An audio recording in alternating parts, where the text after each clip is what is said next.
พี่น้องเขาจะมาปลูกมะขัวน้ำกันปลูกเสริมอีกพี่น้องพี่เบิ่งหมากมันกำลังมาทุกคนนี่มาเบิ่งพี่น้องพี่จะให้เบิ่งยาวก็เป็นเม็ดเลยเนี่ยถั่วของเขาทุกคนผูกเบิ่งพี่น้องยาวขักยาวแน่แถวพี่น้องเอ้ยมันกำลังดกเลยพี่น้องไอ้ตอนนี้ทางบอสจะกาดไว้จังสิได้นี่แนวของมันทุกคนเดี๋ยวบอสจะปลูกอีกกระถางหนึ่งเนาะปลูกอีกเลย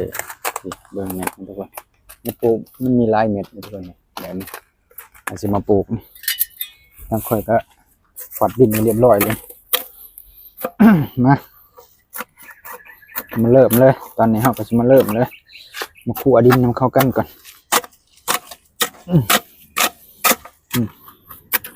คั่วดินน้ำเข้ากันก่อนตีดินแบบนี้น้ำก้นกระทางมันเฉียดตัวไหนวะน้ำมันบ่ออกมันก็หนาวเลยทุกคนมันหนาวเบิ่งก้น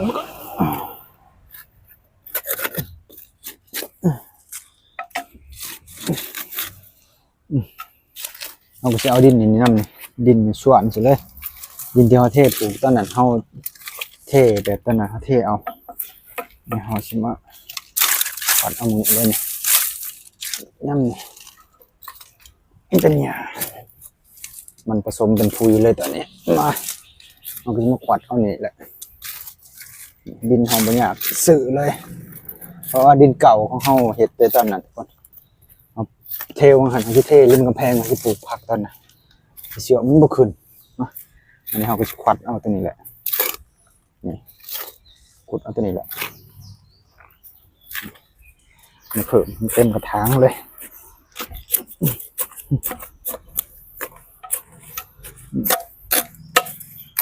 กระถาง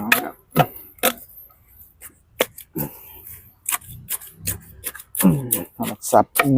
ละเอียดปลูกไว้ทั้งเลยปลูกพอได้กินคือต้นพริกเนี่ยมันกำลังใหญ่กำลังหมากตอนนี้ก็พอได้เก็บกินอยู่เราต้องบุญอยากซื้อหลายพี่น้องแนวซื้อได้ก็ซื้อไปแนวซื้อบ่ได้ครับเอาพอเฮ็ดได้เราก็ปลูกไว้กิน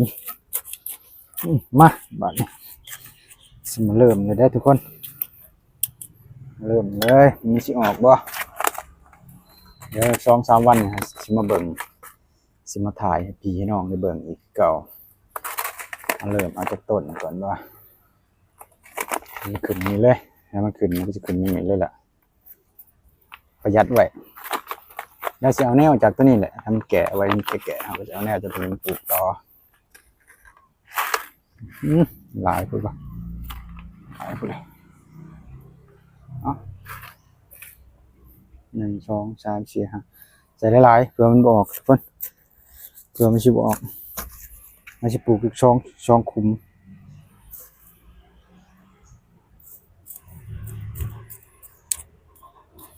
ปลูกอีกช่องคุมเพื่อที่นี่ปลูกสิหลายๆเลยนะกระถางเดียวนี่มันแบบมันขึ้นแบบแตกชอๆไปเลยไม่ต้องไปปลูกอันจุ่มเดียวปลูกสิหลายๆบอนเลยนี่เวลามันขึ้นมันก็จะขึ้นเบิดกันนี่เลยทุกคนเต็มกระถางเลยมาเขาสักข้างอะไรแบบนี้